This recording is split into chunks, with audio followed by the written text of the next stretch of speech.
Hey, welcome back to the channel. I love to budget, said nobody ever.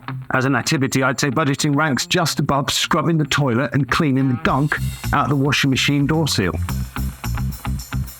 Yes, we know it's important and that it's something we should do as responsible adults, but who has the time or the willpower to sit down and track every penny that comes in and goes out? Well, not me. Someone once said that if you want something done efficiently, give it to a lazy person because they'll find the quickest, most efficient way of doing it, presumably so they could finish early and go to the pub.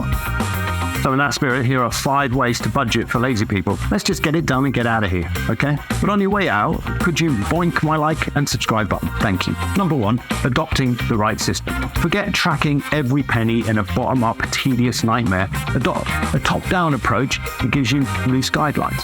This is the 20, 30, 50 method. This approach suggests allocating your income into 3 broad categories: needs, wants, and saving. To make it simple, let's say you earn £1,000 a month. 20% or £200 should be kept aside for savings and debt. 30% or £300 could be used to satisfy your wants.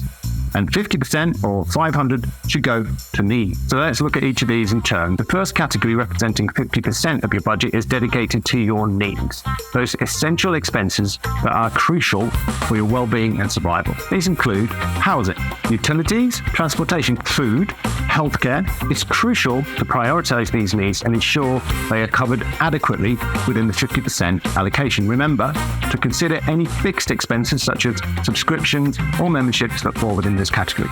Later, I'll show you how to ensure you will never miss a bill payment again, so stick around. Next is savings, which is all about building a solid financial future. And this category represents 20% of your budget and is dedicated to savings and debt repayment. This part allows you to build financial security and work towards achieving your long-term goal. And here's how you can allocate this portion effectively.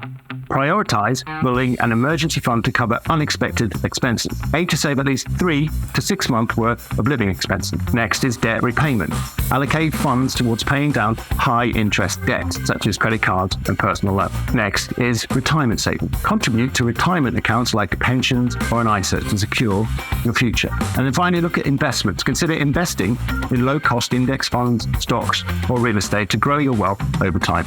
By dedicating 20% of your budget to savings and debt repayments, you are laying the foundation for financial freedom and long-term stability. In many ways, this is the most important category. So important, in fact, that there's a whole philosophy around ensuring it isn't forgotten or neglected. So stick around and I'll explain.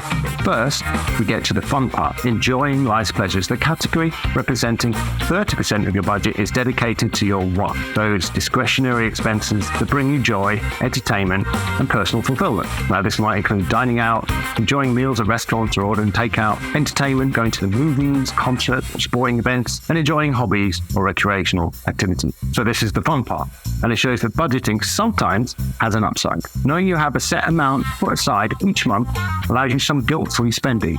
But just remember to stick to the budget and don't overspend. If you do overspend, then you're effectively raiding one of the other pots, and giving your needs category is pretty much fixed and spoken for, while it's likely to be your savings pot that you're raiding, and hence you're robbing your future to pay for your present. So pause and think about that for a moment. So understanding the breakdown of the 50-30-20 budgeting rule is an important first step towards taking control of your financial situation. It provides a clear and easy framework for managing your income. Best of all, it's quick and easy to implement, perfect for a lazy budgeter that's like me. What's more, there are apps that will do all this work for you, and so you don't need to crack open an Excel spreadsheet and fill out cell after cell while your life force slowly drains away into the gutter. More of those later. Number 2, taking care of the need category. There's a reason why Ford became the world's biggest manufacturer of cars at the turn of the century.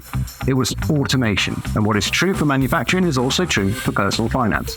Automating something makes it more efficient, less error-prone, and it means you can set it and forget it and do something more fun like watching TikTok videos.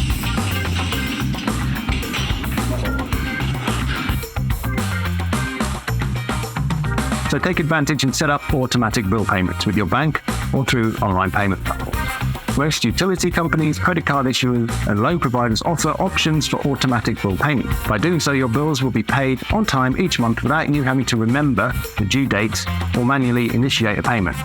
This ensures that your needs category is always fully paid up and accounted for each month. Ideally, try to set up all the direct debits and standing orders to come out of your bank account on the same day, or close to each other as you can. Many suppliers offer a way to change your direct debit date, so check it out. For me, I have all my direct debit come out of my bank account within 3 or 4 days of payday. That way, all my bills are paid almost as soon as I am, so I know what I have left once all my bills have gone out. Number 3, pay yourself first. The pay yourself first philosophy in personal finance is a simple but powerful concept that involves you prioritizing your savings and investments before spending on other expenses. By automatically setting up a portion of your income for savings, you develop a consistent savings habit. This helps you establish a financial safety net and prepares you for unexpected expenses or emergencies. Paying yourself first ensures that you allocate money towards your financial goals, such as saving for a down payment on a house, funding your retirement, or even starting a business. It puts your long-term aspiration front and center, allowing you to make steady progress towards achieving it. Next, it allows you to capitalize on compound interest. By saving and investing early, you give your money more time to grow with the power of compound interest. Compound interest allows your savings to generate additional earnings over time, helping you build wealth more effectively. It ensures that you are taking care of your future needs and aspirations rather than solely focusing on immediate expenses or others' demands. Having savings and investments in place through a pay-yourself-first approach provides a sense of security and peace of mind.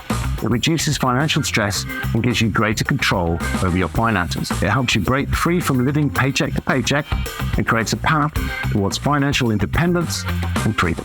Number 4, while later budgeting implies minimal effort, it's important to periodically review your budget. Take some time every few months to assess your spending pattern. Identify the areas where you may be overspending and make any adjustment as needed. This ensures that your budget remains aligned to your financial goal. So you have your 20, 30, 50 budgeting method, and you have a way to ensure that the needs and savings, that's the 50% and the 20%, are looked after each month by automating as much as you can and adopting a pay-yourself-first philosophy. I'm assuming nobody needs help in remembering to cater for the 30% wants category. I doubt we need a system for that. But we haven't talked about how you implement or track the 20, 30, 50 method. As a lazy budgeter, the last thing I want to do is open up an Excel spreadsheet and start listing out all my expenses. So instead, watch this video here where I demonstrate 5 budgeting apps that can be used to implement the 20, 30, 50 method and consign Excel to the scrap heap. Oh, and don't forget to subscribe, and I'll see you in the next video.